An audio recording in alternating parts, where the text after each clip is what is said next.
The dominion of Ethel reigned, its azure banners, emblazoned with the coiled serpent of eternal order, unfurled across 1,000,000 systems. For 5 millennia, Ethel had been the unchallenged architect of galactic peace, a peace forged in the fires of unification and maintained by an unyielding hand. Their archives were exhaustive, their intelligence networks omnipresent, their fleets numbering in the quintillions.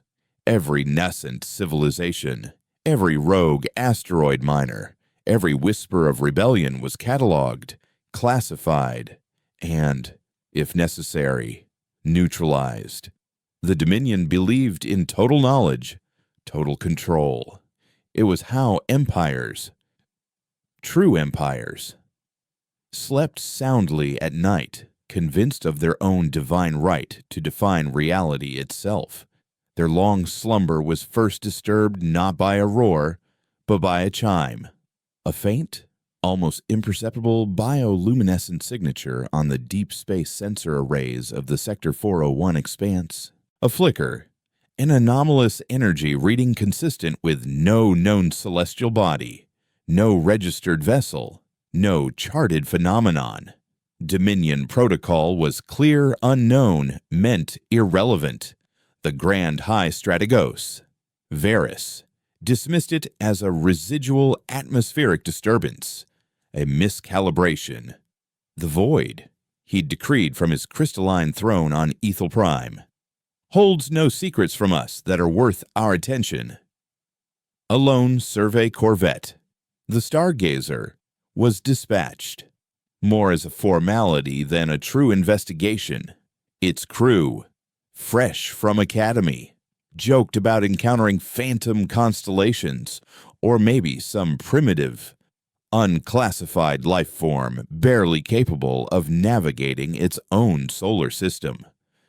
They were gone within the week. Communications ceased abruptly, not with a burst of static, but with a chilling, total silence. No distress call, no final report, just a gaping void where its signal had been.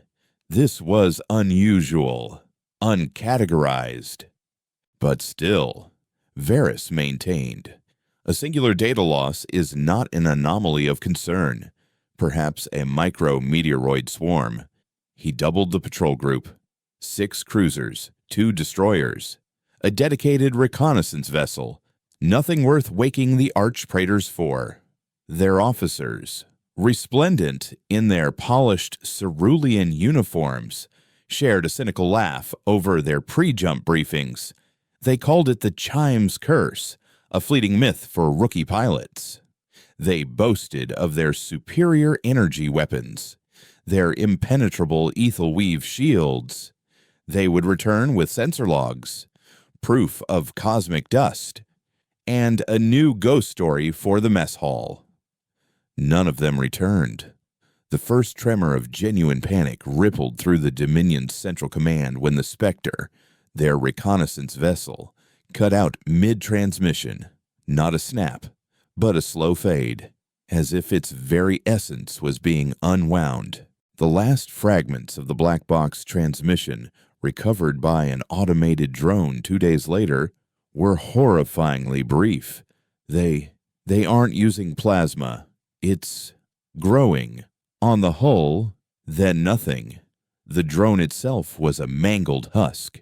Its ethel steel plating dissolved in places, not by heat, but by a strange, crystalline corrosion that pulsed with a faint, internal light. It looked less like damage and more like assimilation. The recovery drone's visual log was projected onto the Grand High Strategos' private holotable. Varys, who had not flinched during the Dominion's bloody annexation of the Cygnus clusters, felt a cold dread trickle down his spine. He watched a Dominion cruiser, the Aegis, its energy shield still flaring, suddenly bloom with intricate, glowing patterns along its hull. Then, The patterns seemed to converge, radiating inward, and the ship didn't explode. It disintegrated, collapsing into a shower of crystalline dust. Another destroyer, the Sentinel, had its propulsion cores not destroyed, but simply absorbed. The engines replaced by pulsing, bioluminescent organs that propelled the wreck aimlessly through the void. The Spectre's bridge, the source of the final transmission, showed no signs of plasma scarring or kinetic impact. Instead, the entire command deck had transformed into a grotesque garden of glowing, organic structures, beautiful and terrifying. There were no alarms, no frantic cries for help, just the silent, inexorable growth. And then, the message came, not transmitted, but etched onto the dissolving hull of a floating cruiser, not in the angular, precise script of the Dominion, but in fluid, living glyphs that pulsed with an internal light, still visible even as the metal around them corroded. We are not unclassified. You are unseeing. The roots remember. Panic was an alien concept to the Dominion of Ethel. It manifested as expedited administrative reviews, as reprioritized intelligence gathering, as tightly controlled internal memos. A fleet lost a freak localized phenomenon, sabotage by an emerging, rogue faction perhaps. But then, another signal, closer this time. Not a blip, but a resonance, a harmonic frequency that vibrated deep within the ethel steel of Dominion vessels. No code, no registration, just the same raw, living signature. This time, the Dominion dispatched a task force. 20 ships, elite battle cruisers, armed with the latest sonic disintegrators and energy lance arrays. Their orders: annihilate, and again, silence. Except for the wreckage. This time, the message was bolder, the bioluminescent glyphs burning brighter, clinging to the dissolving hulls like defiant parasites. You harvested our world. We harvest your oblivion. Do you remember Xylos? The Dominion of Ethel didn't remember Xylos. Not really. Xylos was a footnote, a ghost world, a cautionary tale whispered in hushed tones among ancient scholars before the Dominion enforced its truth of order doctrine. Officially, Xylos, a planet renowned for its living crystal ecosystems and biosentient species, had imploded due to internal ecological collapse 500 cycles ago. A planetary misadventure, conveniently occurring shortly after the Dominion's expansion into the Xylosian sector, a region rich in rare, resonant minerals. The Dominion had claimed Xylos was barren, uninhabitable, its inhabitants extinct. They had been wrong. Far out in the uncharted nebulas, in the deep black where Dominion maps simply ended, something had crawled out of extinction. Something that didn't care about Dominion hierarchy, or its truth of order, or its meticulously curated historical records. Kalen stood on the primary nexus of what was once a Dominion scout vessel, now transformed into a bioluminescent, living ship. The metal had been rewoven, reformed into pulsating membranes and crystalline conduits. The bridge a cavern of soft, glowing light. Her face, framed by dark, braided hair, was illuminated by the ethereal glow, revealing eyes the color of deep emeralds, eyes that had witnessed the last, agonizing breaths of her homeworld. She wasn't wearing a uniform, but rather simple, flexible garments woven from bio-silks, the material itself subtly shifting colors with her mood. Her fingers, long and elegant, traced the smooth, warm surface of the main console, where a holographic projection of the shattered Dominion task force flickered. Flames danced like hungry spirits in the void. Bodies, clad in their pristine cerulean armor, floated amidst the wreckage, their insignias still gleaming in the distant starlight.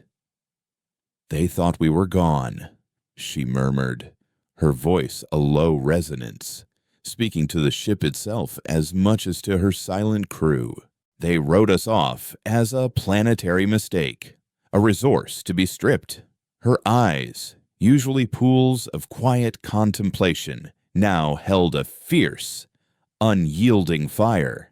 Now, they will remember the Song of Xylos, one system at a time.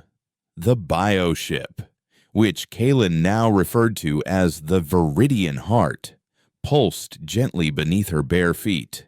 Its auto-regeneration systems, a miracle of Xylosian bioengineering, were already sealing the breaches left by the last skirmish, knitting ruptured membranes back together. Sparks, organic and living, hissed from newly formed crystalline panels. Traces of Dominion blood, a stark contrast to the ship's vibrant internal palette, were swiftly absorbed and neutralized by the living deck. Kalen didn't care for hygiene or honor in the Dominion sense.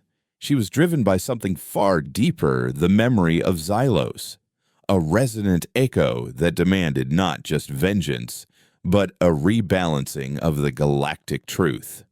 Her name, Kalen, was not in their databases. No Dominion war file, no registered genetic code, no planetary citizenship. She was born beneath the living crust of Xylos, a seed guardian, entrusted with the planet's dormant genetic libraries. She had been a scholar, a weaver of biological pathways, not a warrior.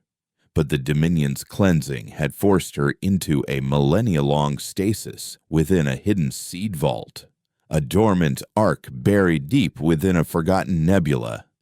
She had awakened not to peace, but to the silence of her people's erasure, and a burning resolve that transcended her gentle origins. Where she came from, names were a melody, a resonant frequency. Now, she was simply the Root, a title bestowed upon her by the few survivors who had found her, a title earned in the crucible of awakening and the first, devastating, retaliatory strikes. Behind her, her command crew worked in a focused, almost meditative silence. Each one, in their own way, was an echo of a ruined past Joran, the Dominion xenolinguist, whose eyes had been opened to the suppressed truth. Seraph, the grizzled mercenary captain, whose species had also known the Dominion's iron fist. Alara, the youngest, a Xylosian seedling kept safe in a stasis pod, who represented everything they fought for. Every one of them had been ground beneath Ethel's boots, in one form or another. Now, they fought back, not for glory, but for the restoration of a forgotten world. "Resonance reports," Kalen said, her voice soft but firm, not turning around. Joran, a tall, slender figure with pale, almost translucent skin, spoke up, his Dominion-issue translator implant, long since disconnected from the Dominion network, now pulsed with the Xylosian resonance. Minimal cellular degradation to the Viridian Heart, 2 minor ruptures in the primary nutrient conduits, already self-repairing. Dominion casualties, extensive. Their entire task force has ceased to resonate. We have captured 1 Dominion officer, a Praetor-class executor, still barely clinging to his life signature. He allowed himself a brief, almost imperceptible tremor of satisfaction. Kalen nodded slowly, then turned, her movements fluid and deliberate. "Bring him here. Let him witness the truth." For once. Minutes later, two of Seraph's most imposing mercenaries, their armor a patchwork of salvaged Dominion plating and Zelosian crystalline reinforcement, dragged the officer into the Nexus. His once shining cerulean armor was cracked and scorched, infused with the faint, organic glow of Zylosian corrosion. A large gash, already partially healed by the biofield of the ship, marred his chestplate. Blood, alien to the Viridian heart systems, still leaked from his lip, and one eye was swollen shut. But even then, the ingrained arrogance, the sense of Dominion superiority, had not entirely left his face. That was the thing about Dominion officers. Their belief in their own infallible order was so deeply embedded, it survived even the imminent prospect of dissolution. You are unclassified, the praetor rasped, spitting a fleck of blood onto the living deck.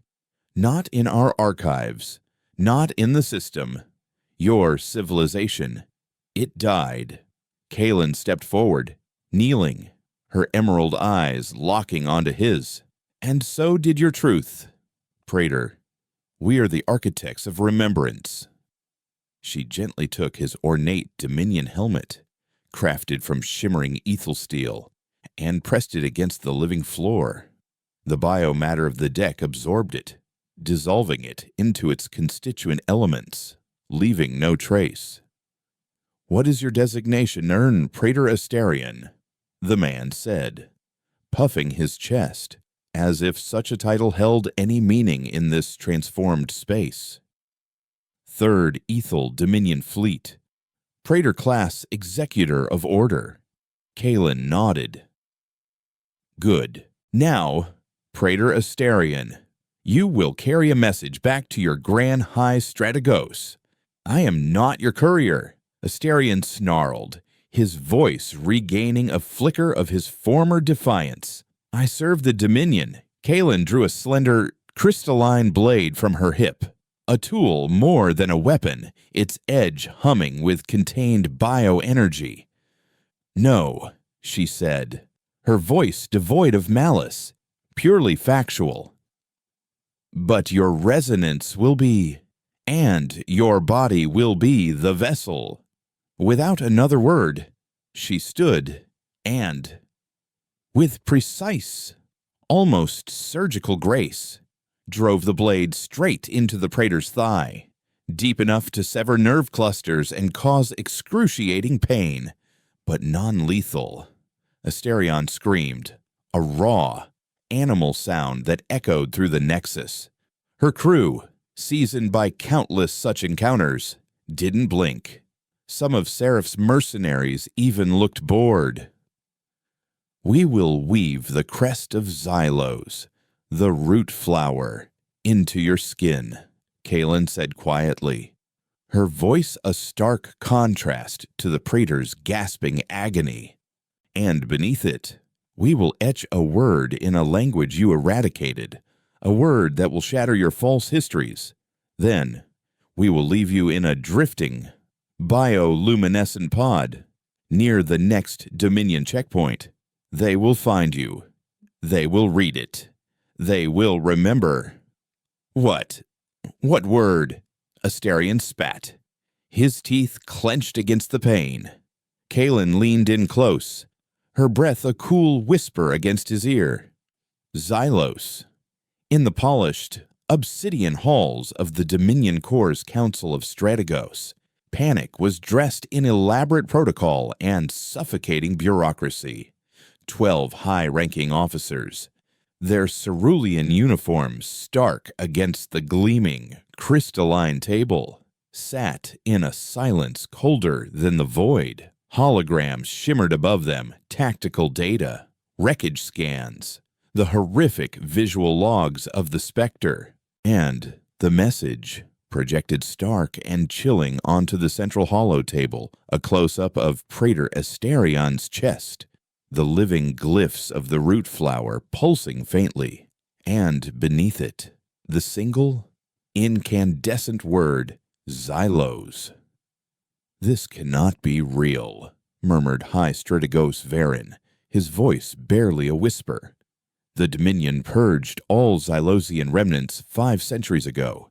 It was cleansed, archived, erased from the planetary ledger." His gaze darted to the image of Asterion. "The Praetor is a fabrication, a propaganda tool."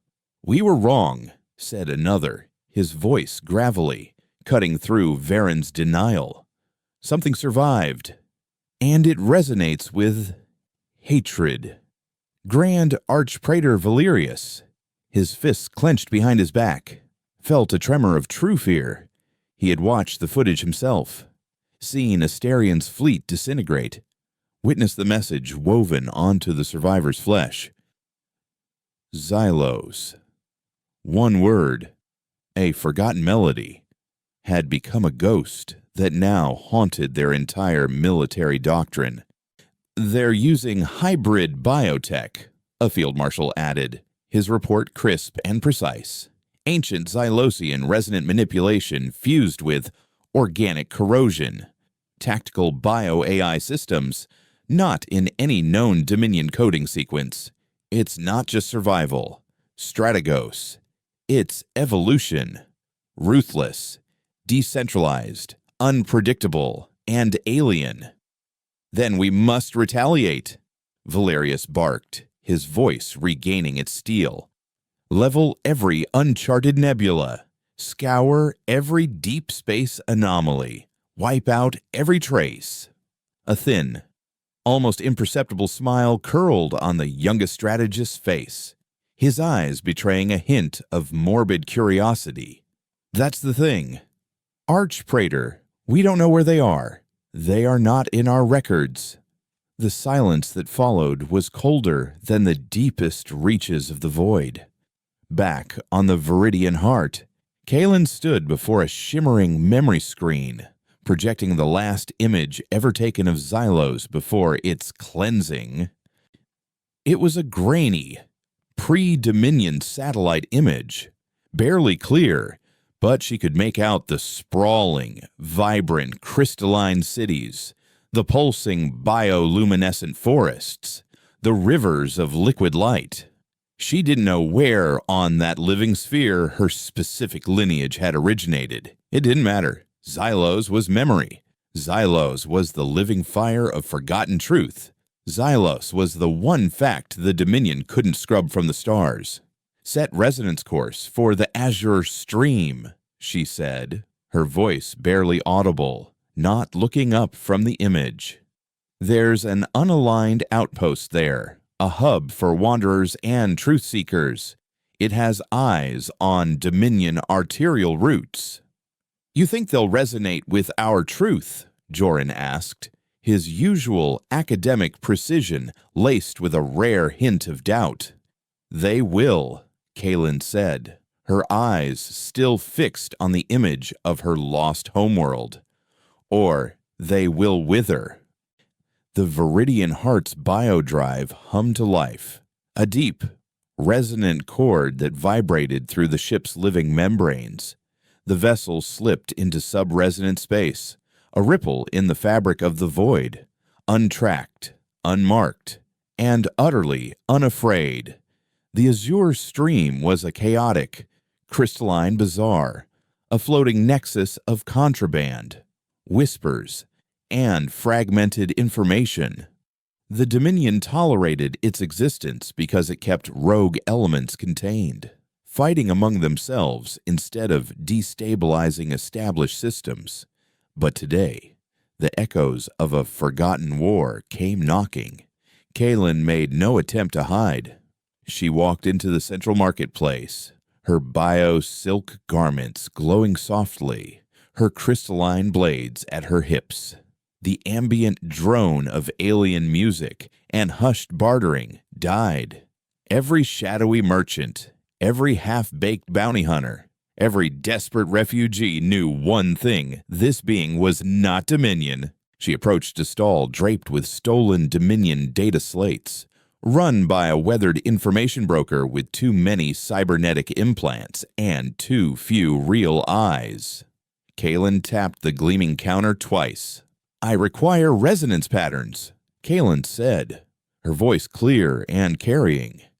"Dominion fleet routes, supply lines, cargo manifests, data streams they believe are secured." The broker, a twitchy creature with multiple optic sensors, stammered, I don't trade in that anymore. The Dominion monitors everything now. I have dependents." Kalen laid something on the counter. It was a shard of Praetor Asterion's badge, still faintly pulsing with the root flower glyph. The bioluminescence cast a spectral glow on the broker's trembling hand. "Start trading again," Kalen stated. Within hours, Kalen had what she needed. Not static maps, but flowing, organic data streams of vulnerable Dominion routes, schedules of communication satellites, patterns of resource convoys. She didn't need to engage fleets in direct combat to win. She just needed to make the Dominion bleed, one exposed artery at a time. Joran joined her in a secluded corner of the crystalline marketplace, the hum of alien life swirling around them. "You truly believe one ship and a gathering of echoes can fracture the Dominion?" he asked, his academic skepticism a thin veil over his growing hope. Kalen didn't answer immediately. Instead, she pulled a small, ancient Xylosian memory crystal from her biosilk sash. She activated it. A voice, ancient and resonant, crackled out, tired yet full of an enduring peace. "If anyone finds this, if anyone remembers, remember us. We were Xylos, and we resonated." She deactivated the crystal, its light fading. Her gaze met Joran's. "I don't need to win in their terms, Joran. I just need to make sure they never sleep soundly again. I need to make sure the galaxy remembers the truth." In the following weeks, the balance of the galaxy shifted, imperceptibly at first. Then, with increasing tremors, Dominion convoys vanished. Communication satellites went dark. Unaligned outposts reported strange, organic wreckage, and always the faint, resonant hum of Xylosian biosignatures. The Dominion's proud, unchallenged grip began to loosen, not by armies, but by fear. Every time a ship went missing, every time a survivor was found with the root flower glyph etched onto their flesh, the legend grew. They started calling her the Root, or sometimes the Echo of Xylos, the one entity not in their records, the one mistake they couldn't erase. But Kalen wasn't done. Not yet, because buried deep within the Dominion core, within the impenetrable sanctum of the Ethel archives, lay a vault of pure, unadulterated knowledge, secrets, and histories wiped clean from the public record. If she could reach it, she could broadcast the truth of Xylos and all the Dominion's other atrocities to the entire galaxy. She could show them what the Dominion had done: the purges, the forced unifications, the biosterilization of entire species, and, most importantly, what they had done to Xylos. She stood on the primary nexus of the Viridian heart, watching the stars stretch and bend as they prepared for another sub-resonant jump. "Target locked?" she asked. Joran's voice came back, steady and resonant. "Locked and primed. Next jump will take us straight into the archive perimeter.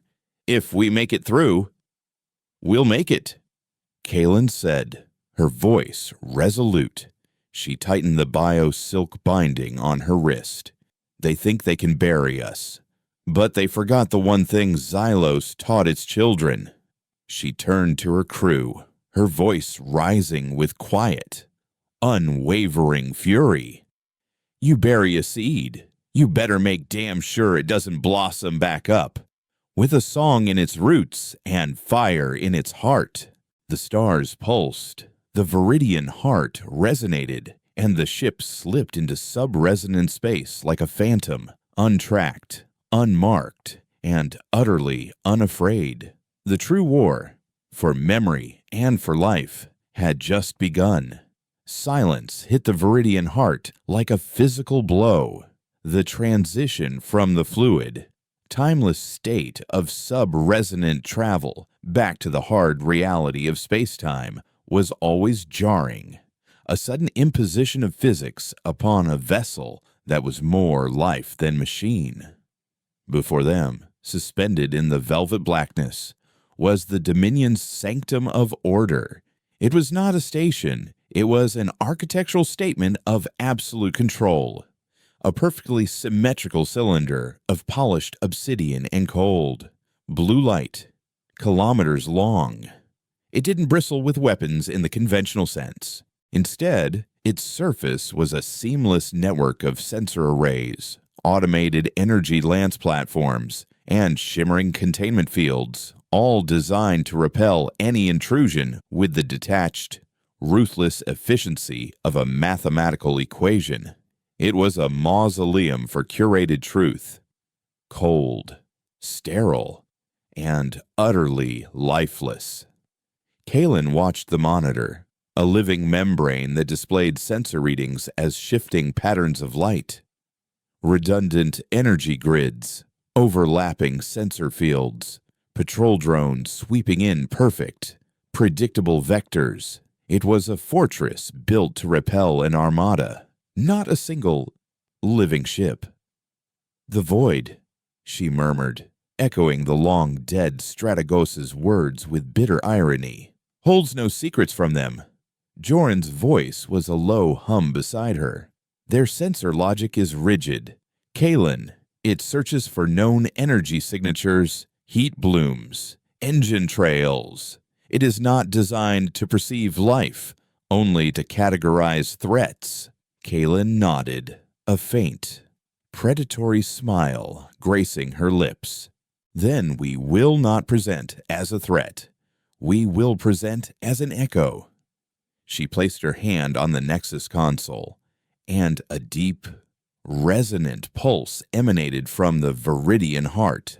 3 biopods, small, seed-like vessels, were ejected from the ship's underbelly. They did not ignite engines. They simply began to resonate, mimicking the chaotic, powerful energy signatures of dying stars, phenomena the Dominion would classify and dismiss. The Sanctum's automated defenses stirred, energy lances, precise and deadly, swiveled and fired, vaporizing the resonant decoys in silent, brilliant flashes of light. It was a beautiful, deadly dance, but for a crucial 12 seconds, the Sanctum's primary sensor grid was focused on these phantom threats, its logic gates occupied with analyzing the false data. "Now," Kalen whispered. The Viridian heart did not engage a cloaking device. It simply changed its resonance, its bioluminescent hull dimming and shifting its frequency to match the cosmic background radiation, becoming a whisper in the vast symphony of space. The entire crew held their collective breath as the ship, a ghost of living matter, glided into the shadow of a massive communications array, its docking tendrils extending like the delicate roots of a seeking plant. There was no klaxon, no flashing red lights, only the soft, organic hiss as the ship's membrane formed a perfect, airtight seal with a forgotten maintenance hatch. They disembarked, a silent team of 8, moving with a grace that was alien to the station's rigid design. They wore no heavy armor, only the same flexible bio-silks. Their feet shod in material that absorbed all sound. They carried crystalline rifles that fired focused sonic pulses and blades that could phase through Dominion steel. Kalen led them down a long, sterile corridor. The only sounds, the faint hum of the station's life support and the rhythmic blinking of red security cameras. Automated patrol drones, chrome spheres bristling with sensors, hovered past, their programming unable to register the subtle biosignatures of the intruders. They were not machines. They were life. And in this tomb of order, life was the ultimate anomaly. They reached the entrance to the central archive, a massive vault door of solid ethel steel. But the true defense was not the door, it was the atmosphere. A soft chime echoed, and a synthesized voice, calm and devoid of emotion, announced, initiating atmospheric purification cycle. All biological contaminants will be neutralized. A faint, pale green mist began to seep from vents in the ceiling. Seraph, the grizzled mercenary, let out a low curse. "That's a cellular deconstruction agent. It'll turn us to soup." Kaylin remained calm. She turned to Ilara, the young Xylosian seedling, whose eyes glowed with a faint inner light. "Ilara, the song of binding." Ilara nodded, her small face serene. She closed her eyes and began to hum, a low, melodic frequency that vibrated through the corridor.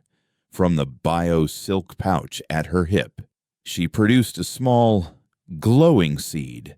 As she hummed, the seed sprouted, its roots digging into the metallic floor, its stem growing with impossible speed, weaving an intricate, dome-like lattice of glowing, crystalline flora around them. The purification mist touched the dome and was instantly neutralized, its deconstruction properties absorbed and rendered inert by the living plant. Jorin, his academic mind always at work, whispered in awe. "She's rewriting its chemical structure on a molecular level." The vault door hissed open, revealing the archive's core. It was a breathtaking, terrifying sight. Not servers and computers, but a vast, zero-gravity chamber filled with trillions of floating, crystalline data cores, each one pulsing with the cold, blue light of stored information. This was the Dominion's collective memory, its manufactured truth. Kaylin and Jorin floated into the chamber, their crystalline data siphons extending like silver threads, attaching to the primary memory cores. The download began, a silent torrent of suppressed history flowing into their own memory crystals. 10 terabytes per second, Jorin murmured, his eyes wide. The full, unredacted history of their unifications. It's a litany of genocides. But such a massive, unauthorized data transfer could not go unnoticed for long. A sharp, piercing alarm suddenly shattered the silence. The data cores began to glow an angry red. "They know," Kaylin stated flatly. "Time to leave." As they retreated from the chamber, the corridor lights shifted to a harsh, crimson glare. Metal shutters slammed down, sealing off their exit. A squad of Praetorian sentinels, the Dominion's elite guards in gleaming cerulean armor, appeared at the far end of the hall, their plasma rifles leveled. But before they could fire, a single figure in the pristine white robes of a high archivist stepped before them, holding up a hand. He was an old man, his face a mask of serene conviction. "Cease this intrusion," he commanded, his voice amplified by the corridor's acoustics. It was not a plea, it was a decree. "You are agents of chaos. You seek to unravel 5 millennia of peace and order." Kaylin faced him, her crystalline rifle held loosely at her side. "Your peace is a lie. Archivist, Your order is built upon a graveyard of forgotten worlds. The archivist, whose nameplate identified him as Lyran, shook his head, a look of genuine pity on his face. The civilizations we unified were chaotic, self-destructive. We brought them structure, purpose. We saved them from themselves. Xylos was an unfortunate but necessary casualty of progress. Its ecosystem was inherently unstable. You call erasure progress. Kalen's voice, though quiet, resonated with the force of a seismic shock. You murdered a living world and then edited the memory of it from the galaxy. That is not order. That is tyranny. Truth is a matter of perspective. Lyran countered, his voice unwavering. Our perspective has ensured peace for trillions. Yours offers only the anarchy of sentimental memory. Behind him, the sentinels raised their rifles. It was Seraph who broke the standoff.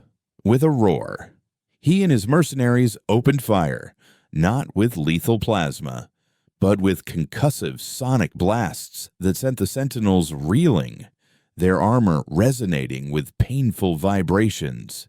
Joran, meanwhile, had interfaced with a nearby control panel, his fingers dancing across the interface.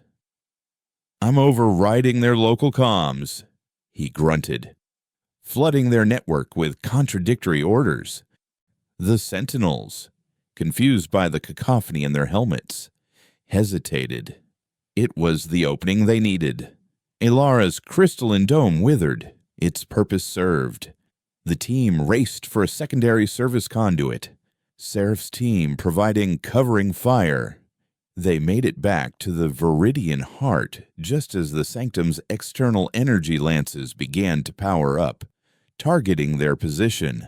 The docking tendrils retracted, and the living ship pulsed, its bio-drive spooling for an emergency jump.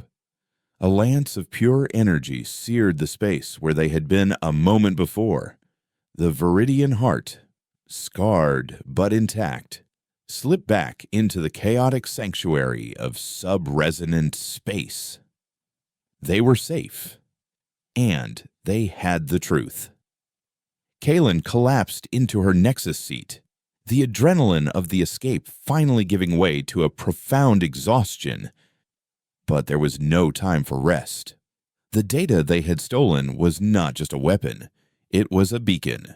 She moved to the ship's primary transmitter, a crystalline organ that could broadcast a resonant signal across all known frequencies. The files streamed from her memory crystal, a flood of undeniable proof video logs of Dominion purges on dozens of worlds. Scientific reports detailing the biosterilization of entire species. Official decrees ordering the alteration of historical records. The names scrolled past.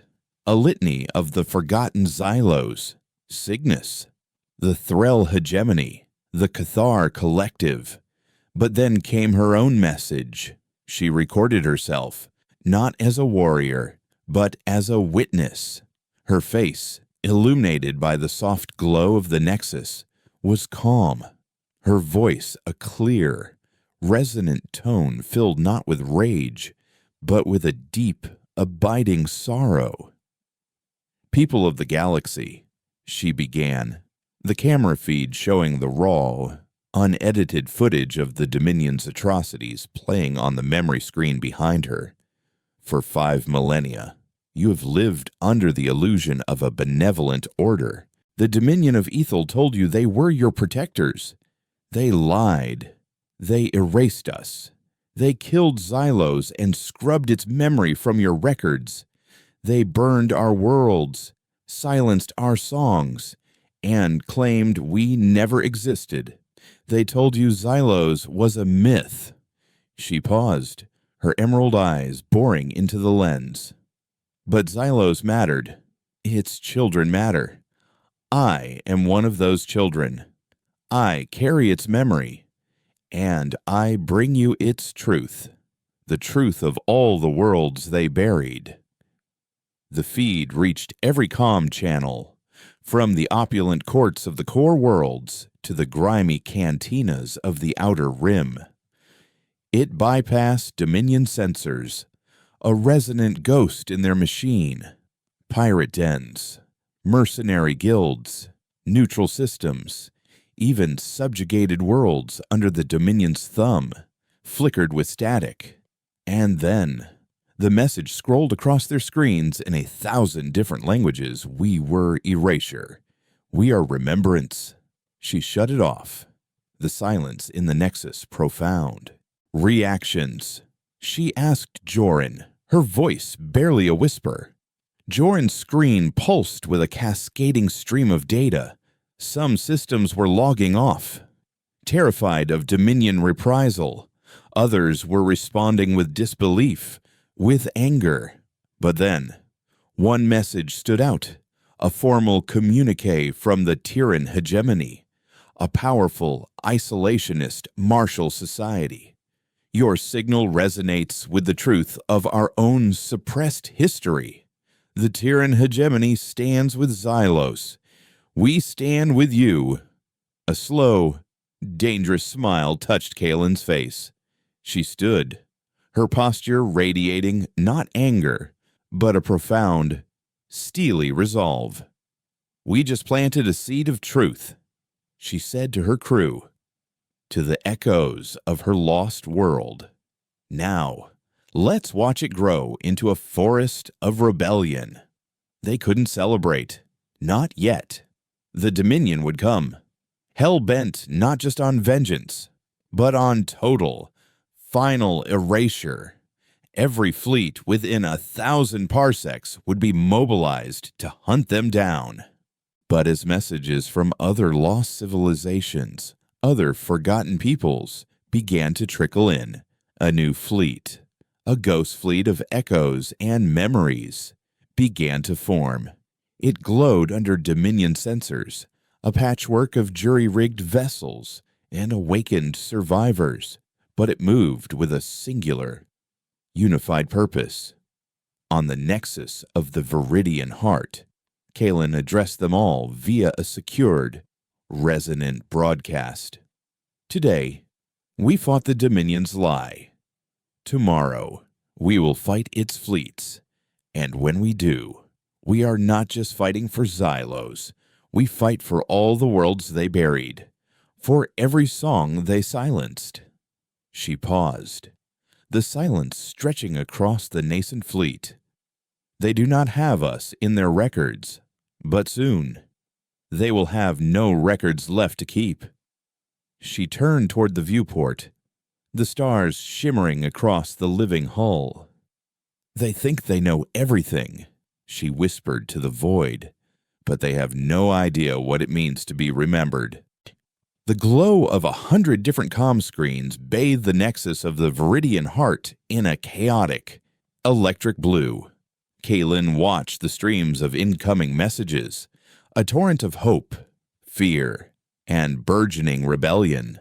The fall of the Azure Stream Relay, a minor outpost but a symbolic victory, had sent ripples across the outer sectors. Fleet after fleet, small, independent cells of resistance that had hidden in the shadows for centuries, reported similar, coordinated strikes, all bearing the same signature: precise, devastating, and undeniably Xylosian. Dominion psychological reports, intercepted by Joran, spoke of a cold, detached professionalism, a chillingly organic efficiency, as if their fleets were being dismantled by ghosts. Kaelin knew it was not the work of ghosts, but of a people who had learned to fight with the patience and resilience of a forest, a people who had nothing left to lose. But war, she was learning, was a voracious, indiscriminate beast. What began as a righteous fury for a forgotten world was now a complex, galaxy-spanning conflict, and with it came the agonizing weight of unintended consequences. A private, encrypted channel chimed, a soft, melodic tone that cut through the cacophony. The message was labeled with a single, resonant glyph Reese. It said only, "They are coming. They have him." Kaylin leaned back, the bioluminescent surface of her Nexus seat cool against her skin, her fists clenched, the knuckles white. Reese, her second, the one who had anchored her when the nightmares of Xylos's death threatened to consume her. A fellow Seed Guardian. He had been separated from her during the Archive raid. A calculated risk. A necessary sacrifice to ensure her escape with the stolen data. She had trusted in his ability to survive, to fade back into the shadows. Now, that trust had been betrayed. She strode into the ship's central briefing chamber, a cavernous space where the air hummed with recycled oxygen and the faint, earthy scent of the ship's internal flora. Her crew, a diverse assembly of Xylosians, mercenaries, and Dominion defectors, stood at attention, their faces etched with a wary anticipation. Rumors spread fast in the close confines of a living ship. Kaylin cut through the tense silence with a voice as sharp and clear as crystal. "Reese has been captured. His location is unknown, but we have tracked a Dominion supply convoy, the same one we sabotaged last week. It is likely he was taken then, a prize of their failed counteroffensive."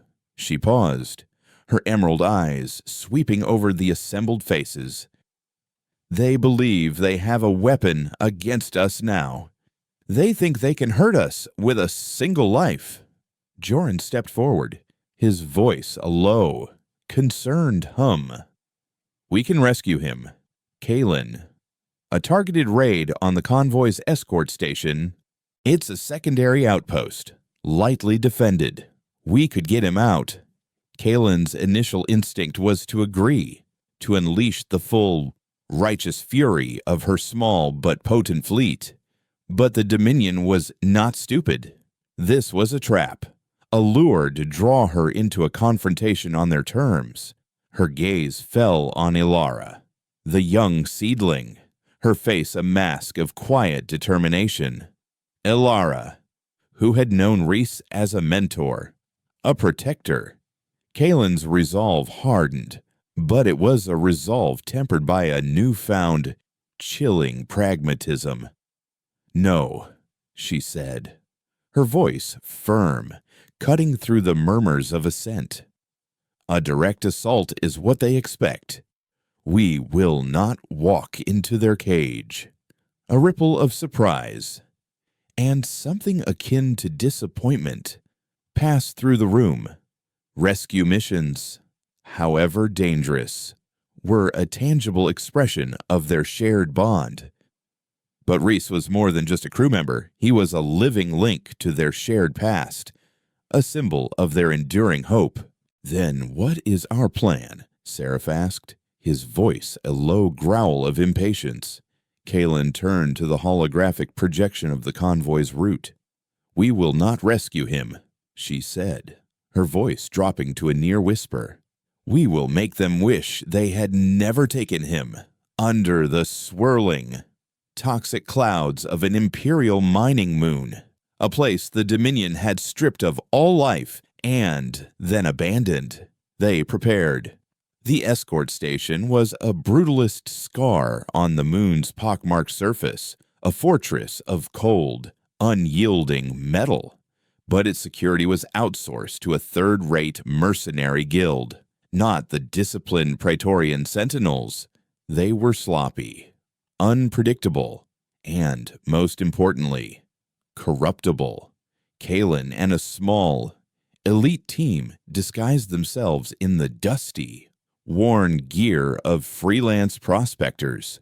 She clipped one of Reese's own crystalline blades to her belt, its familiar resonance a cold, hard knot in her stomach. She looked at her team, a hand-picked group of Seraph's most ruthless operatives. "Our cover," she said, her voice a low, guttural rasp, "is a black market arms deal. We are here to sell them information." They nodded, their faces grim, their trust in her absolute, even in the face of this new, unsettling coldness. They navigated the labyrinthine mining tunnels, the air thick with the metallic tang of rust and decay. The convoy depot was a sprawling, open-air hangar filled with hulking freighters and cargo containers. The patrols were sporadic, the security systems laughably outdated. A central command dome, its black, tinted windows like the unblinking eyes of a predator, came into view. Kaylin signaled her team. They split. 2 to disable the external communications array, 2 to create a diversion at the main fuel depot. Kaylin, accompanied by Seraph himself, walked directly towards the command dome's main entrance.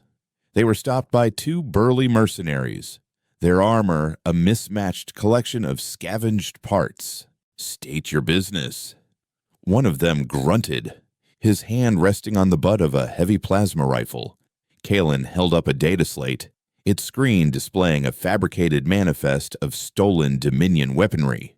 "We have a delivery for your commander," she said, her voice smooth and confident. "A private transaction." The guards exchanged a greedy glance.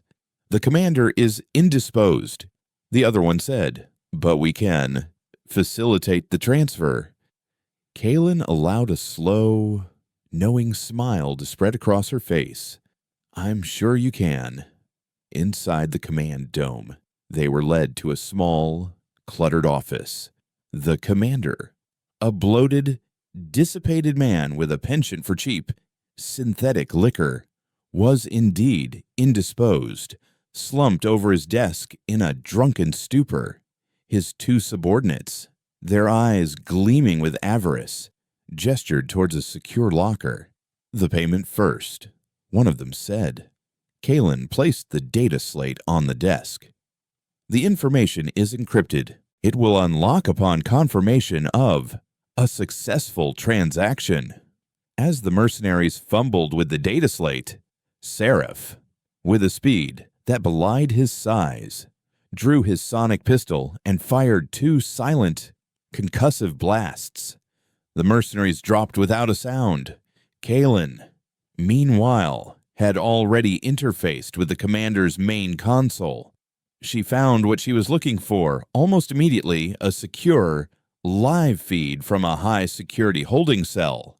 There, shackled and bruised but still defiant, was Reese. His eyes, though clouded with pain, held a spark of unyielding fire. Kaylin's throat tightened, but she suppressed the wave of emotion that threatened to overwhelm her. She did not open a channel to him. She did not offer words of comfort or promise of rescue. Instead, she initiated a system-wide broadcast, a signal that would reach every mercenary on the moon, every Dominion listening post in the sector.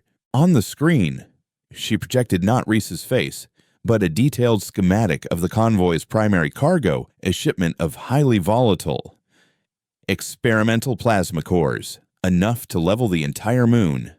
Then, her voice, cold and devoid of all emotion, echoed through the station's comm system.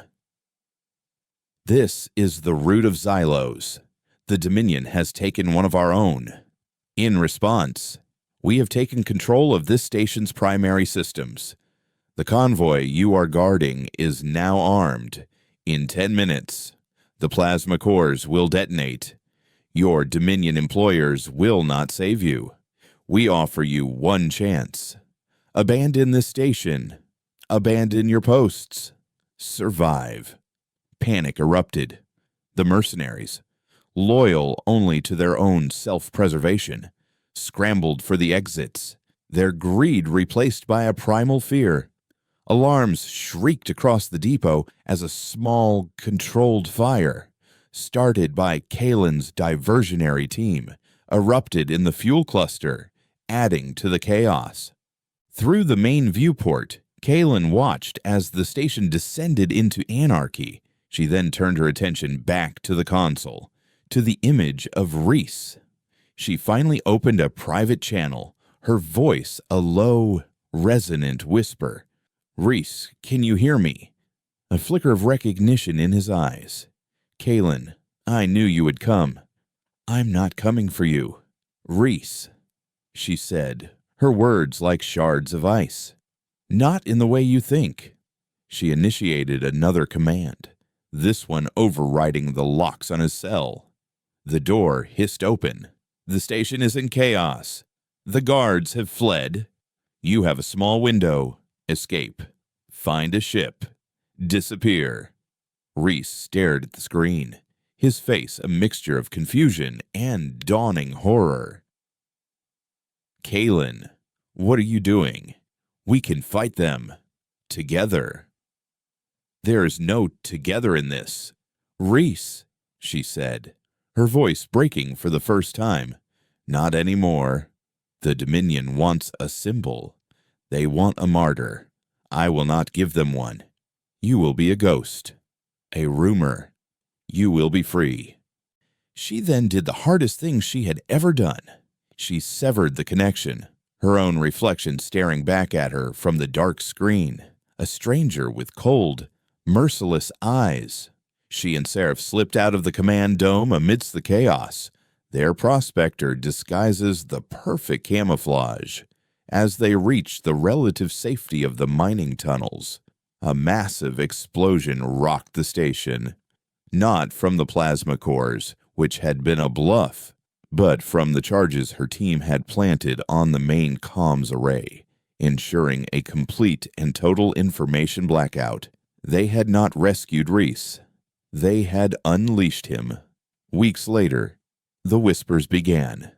A lone, spectral figure, a Xylosian warrior of impossible skill, striking at Dominion supply lines, sabotaging research outposts, freeing political prisoners. He was a phantom, a ghost who left no trace but the faint resonant hum of Xylosian biosignatures. The Dominion, who had intended to use Reese as bait, now found themselves haunted by an unkillable, untraceable legend. Kaylin, meanwhile, had changed.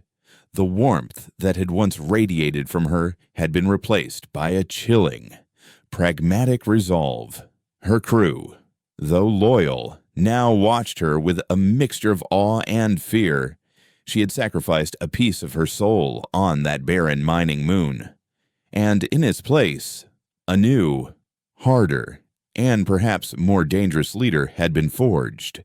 Joran found her one cycle later, standing on the Nexus, staring into the swirling vortex of sub-resonant space. "The Tyran hegemony has sent a formal delegation," he said, his voice hesitant. "They are concerned by your new tactics." Kaylin did not turn. "And what of the Dominion?" "They are confused," Joran admitted. "Their intelligence reports are a mess of contradictions. They are chasing shadows." Kaylin finally turned, her emerald eyes burning with a cold, unwavering light. "Good," she said, her voice a low, resonant hum. "Let them. They wanted a war of symbols. I have given them one they cannot win. They cannot kill a ghost." She had not saved Reese. She had made him eternal. And in doing so, she had shown the galaxy and herself that the path to remembrance was not paved with righteous fury alone, but with the cold, hard calculus of sacrifice. The war for Xylos had entered a new, darker, and far more uncertain phase. The war room, once a vibrant hub of shared hope and resonant strategy, now hummed with a tense, brittle silence. Around Kaylin, the holographic map of the galaxy flickered, a stark representation of their fractured rebellion. The Tyran hegemony's emissaries had departed. their initial enthusiasm curdled by Kalen's ruthless pragmatism. Other systems, once vocal in their support, had retreated into a cautious neutrality.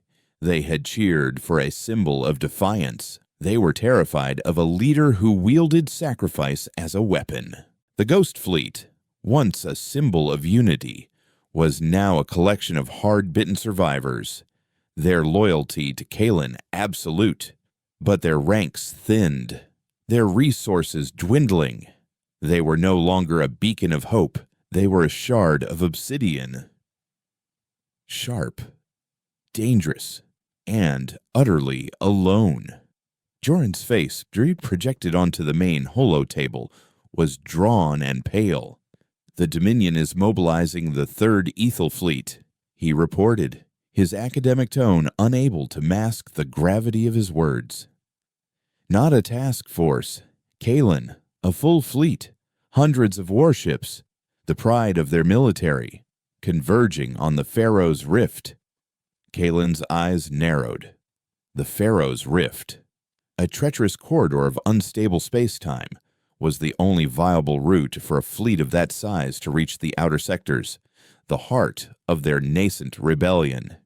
It was a choke point, a single, vulnerable artery in the Dominion's otherwise impenetrable armor.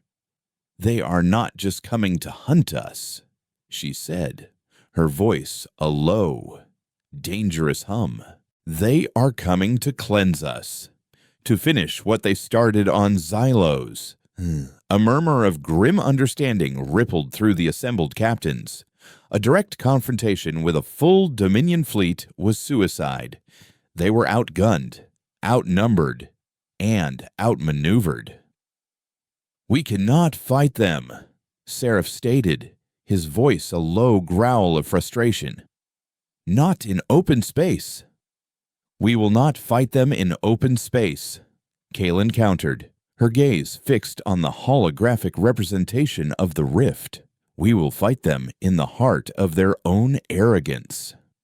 Her plan was audacious, bordering on insane.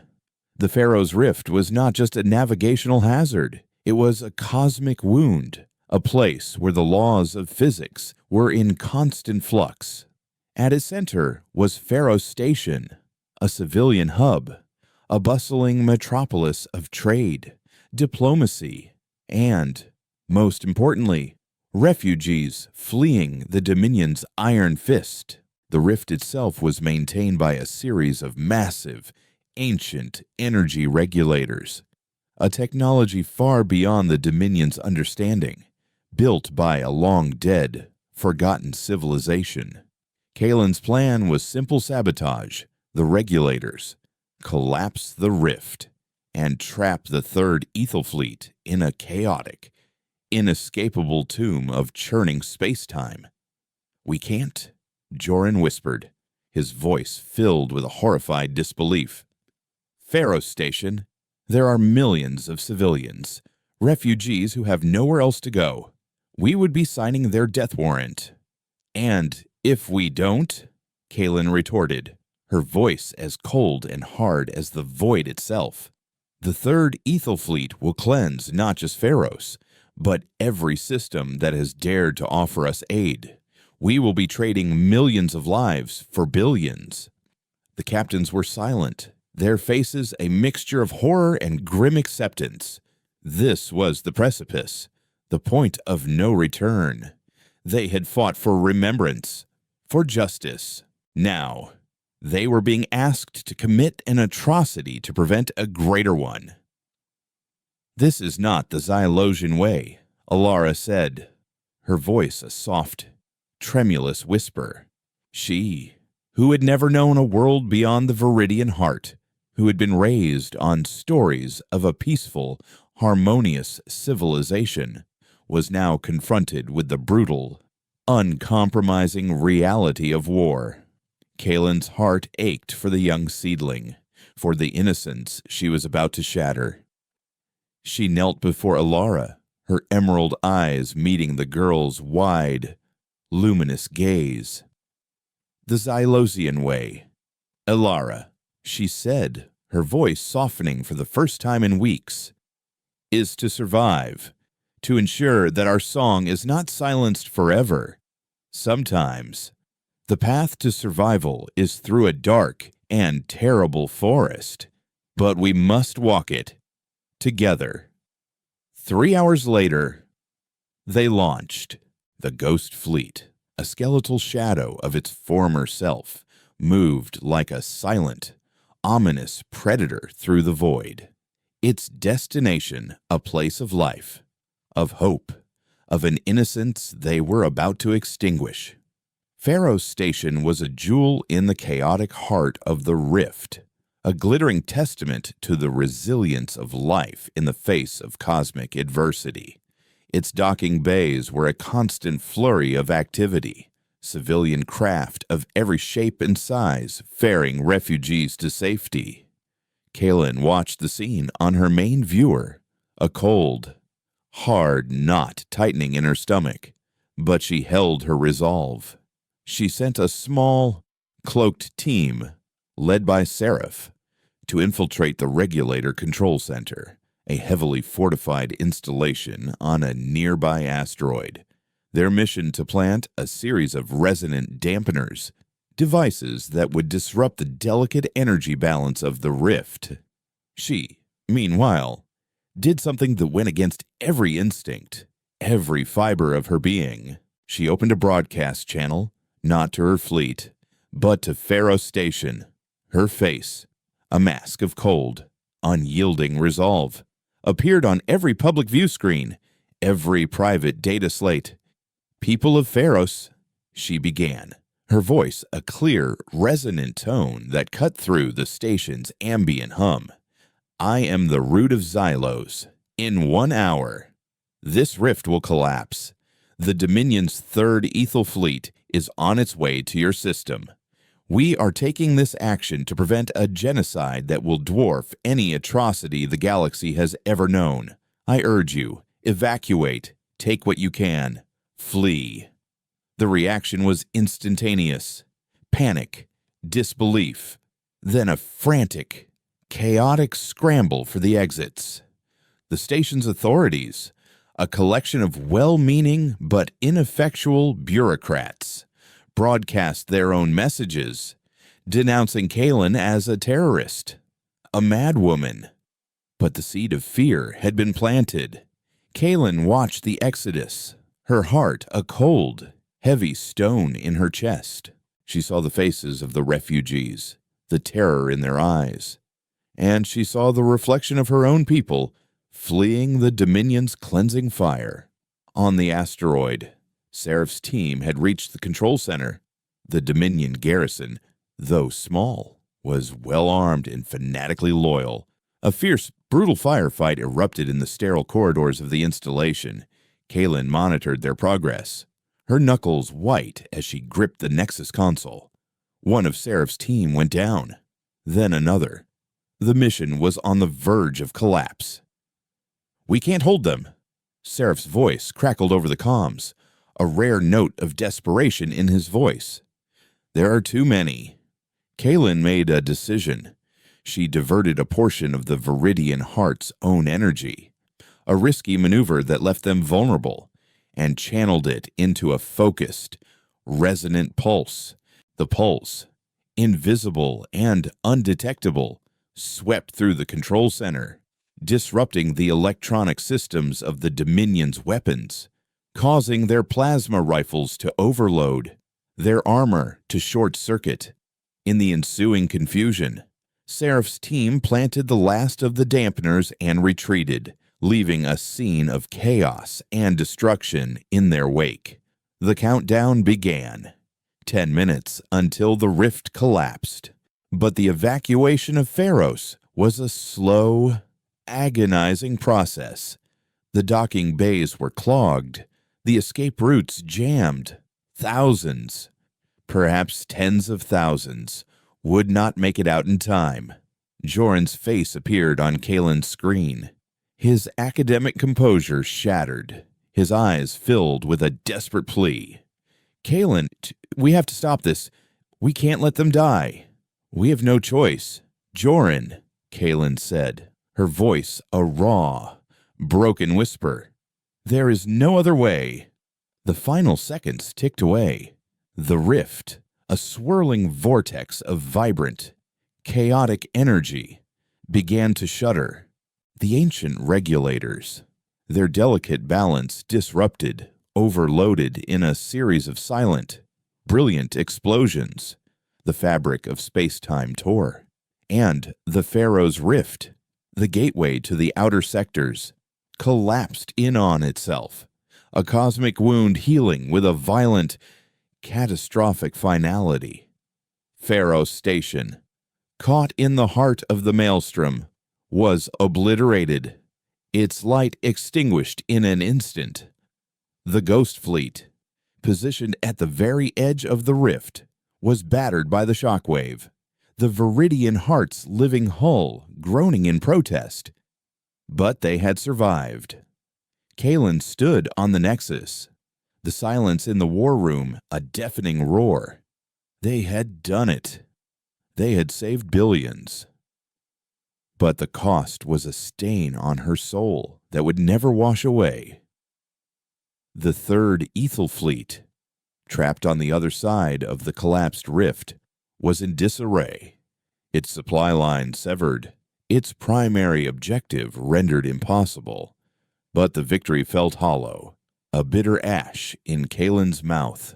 That night, she found Ilara in the ship's small, makeshift shrine, a quiet chamber where they honored the memory of their fallen. The young seedling was not crying.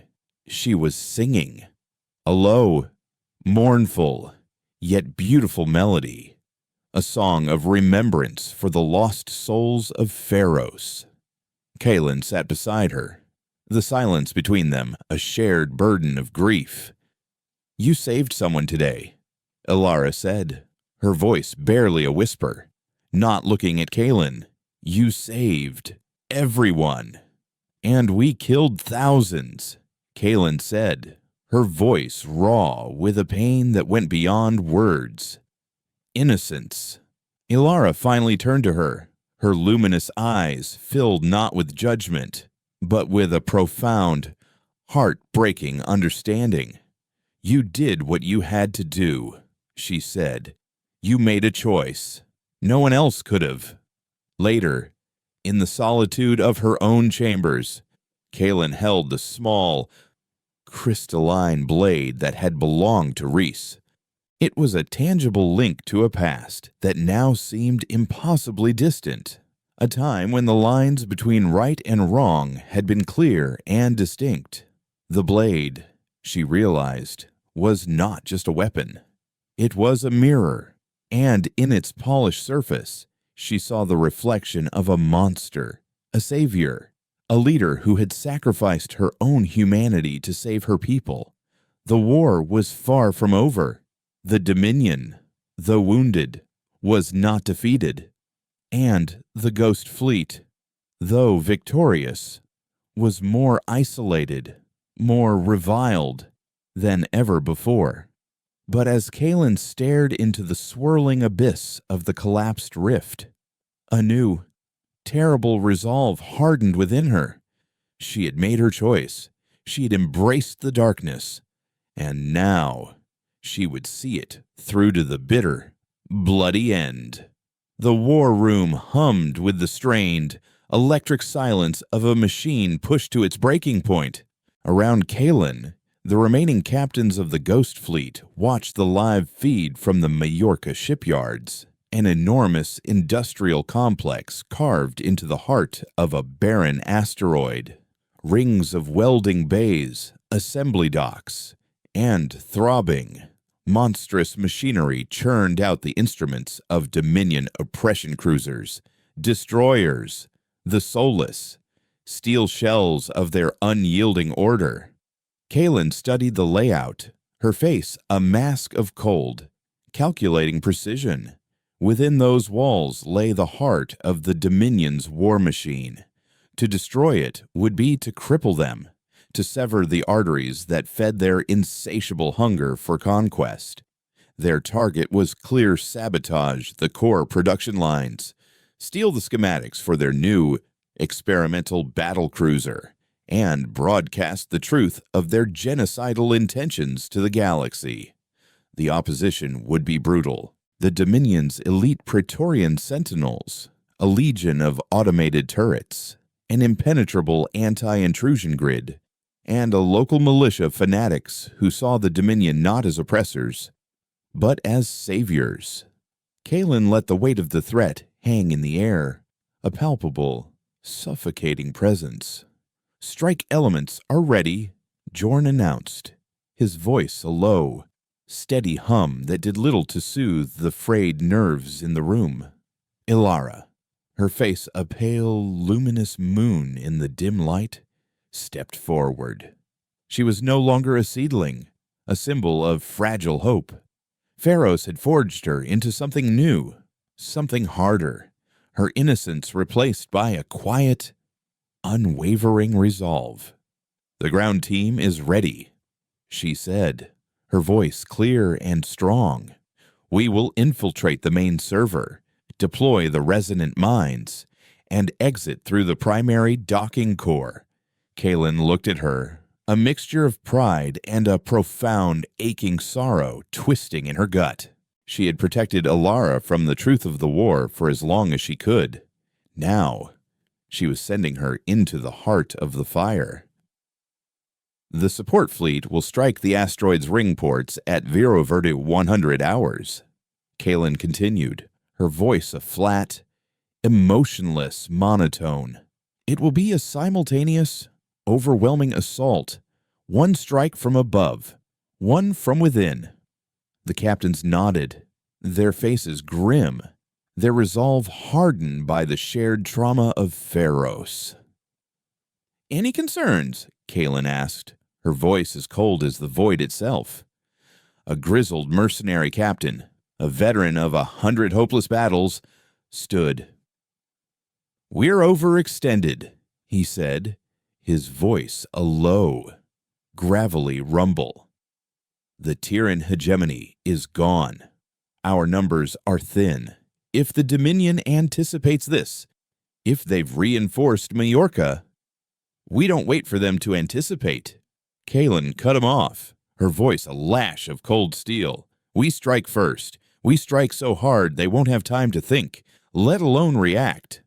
Oh, sheathing her frustration, she tapped the console. "All ships, maintain jump nets on my mark."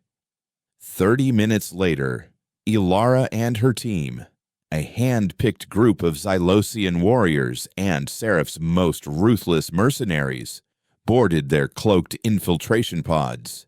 The asteroid's rings, a swirling vortex of slag and molten ore, blazed with an infernal, orange light. Their pods slipped through the debris field, silent, invisible ghosts in the machine. Inside the lead pod, Ilara led her squad. She was not a warrior by nature, but she had learned the brutal calculus of war. She had learned to kill, to survive, to lead. They reached a service corridor burrowed deep within the asteroid, a dark, narrow artery in the heart of the beast. Automated turrets, their red optical sensors sweeping the path, stood as silent sentinels. Ilara did not order her team to attack.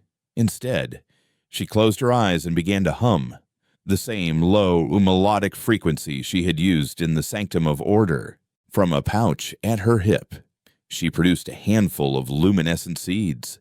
As she hummed, the seeds sprouted, their roots weaving into the metallic floor, their stems growing with an impossible, silent speed, forming a living, crystalline lattice that absorbed the turret's sensor sweeps, rendering them blind.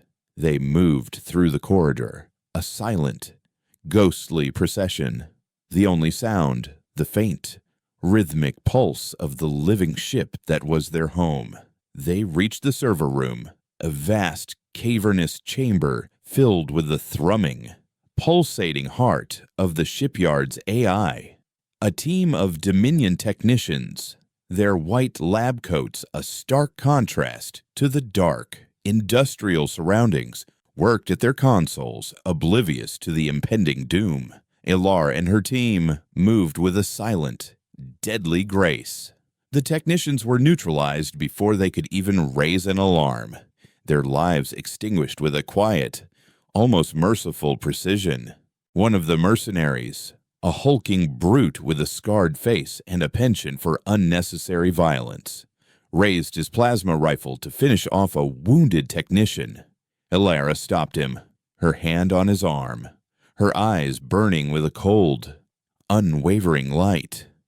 "No," she said, her voice a low, dangerous whisper. "We are not them. We do not kill for pleasure. We kill for survival." As the data from the shipyard's AI streamed into their memory crystals, an alarm, a shrill and piercing shriek, echoed through the complex. The lockdown protocol had been initiated. Massive, reinforced shutters slammed down, sealing them in. "They know," Ilara stated flatly, her voice devoid of panic. "We need to get out, now." They raced for the exit, the sound of approaching footsteps, the heavy, rhythmic tread of Praetorian sentinels echoing behind them. They reached a massive shuttered blast door, their only escape route. Two of the mercenaries, demolition experts, began to plant charges on the door, but it was too slow. The sentinels were closing in. It was then that Ilara did something that defied all logic, all reason. She walked towards the approaching sentinels, her hands empty, her face a mask of serene, unwavering calm. The sentinels, confused by this unexpected, suicidal act, hesitated. Ilara began to sing, a low, mournful, yet beautiful melody. The same song she had sung for the lost souls of Pharos. The song, a resonant frequency of pure, unadulterated life, swept through the sterile corridor, a wave of organic energy that was utterly alien to the Dominion's cold. Sterile technology, the Sentinels' armor, their weapons, their very cybernetic implants began to resonate with the song. Their systems overloaded, their armor short-circuiting, their plasma rifles exploding in their hands. They fell, not to blaster fire, but to the overwhelming, irresistible power of life itself. The blast door exploded inwards, and Ilara and her team escaped into the chaotic, fiery heart of the hangar bay. The support fleet had arrived. Rockets flared, plasma cannons tore through the docking arms, and the shipyard, a symbol of the Dominion's unyielding power, began to die. From the nexus of the Viridian heart, Kaelin watched the scene unfold, a mixture of awe and a profound, chilling fear in her heart. Ilara had become something new, something more than just a survivor. She was a weapon, a force of nature, a living embodiment of Xylos's will. The ground team boarded their extraction pod and rocketed away, leaving a trail of fire and destruction in their wake. They had the data, the schematics, the undeniable proof of the Dominion's genocidal plans. They transmitted it instantly, a flood of truth that washed over the galaxy. A tidal wave of righteous fury that could no longer be contained. The debate in the Galactic Council was short, the verdict unanimous. The Dominion of Ethel was a rogue state, a cancer on the body of the galaxy. The Tyran hegemony, their pride wounded but their honor intact, rejoined the fight. Systems that had once cowered in fear now rose up in open rebellion. The Ghost Fleet, once a solitary beacon of defiance, was now at the head of a galactic armada. That night, as the fires of Majorca still burned in the distance. Kalen found Ilara on the launch deck, watching the evac pods prepare for the final, decisive assault on Ethel Prime. The young Xylosian's face was tired, her eyes holding the ancient, weary wisdom of 1,000 lifetimes. "We did it," Ilara said, her voice a soft, quiet whisper. Kalen pulled her into a fierce, protective embrace. "No," she said, her voice thick with an emotion she had long suppressed. "You did it. You showed them that life, in the end, is always stronger than death." In the chapel, a quiet, somber space filled with the flickering, holographic names of their fallen. Kalen stood before her assembled crew, the captains of 100 different worlds, the survivors of 1,000 different atrocities. "We have struck a blow to their capacity to wage war," she said, her voice ringing with a newfound hard-won conviction. "We have exposed their lies, but we have also lost a part of ourselves in this fight. We have walked through the darkness, and it has left its mark on our souls." She paused, her gaze sweeping over the faces of her crew, her family. "Tonight, we honor our losses. We honor Pharaohs. We honor every life that has been sacrificed in this struggle. Tomorrow, we will push forward. We will go to their home world, to the heart of their empire, and we will not offer them vengeance. We will offer them a choice to remember or to be forgotten." She left the chapel, the weight of 1,000 worlds on her shoulders. But her heart, for the first time in a long time, felt a flicker of something akin to hope. She walked to the Nexus, the Phoenix Disk, a relic of a forgotten Earth, a symbol of a rebirth from ashes, clutched in her hand. She placed it on the console, its ancient, metallic surface cool against her fingers. She looked out at the star-strewn void, the fleet of a reborn galaxy assembled behind her, a testament to the enduring power of memory, of truth, of life. The path ahead was brutal, uncertain, but they were not the darkness they fought. They were the dawn that followed. They were Xylos, reborn.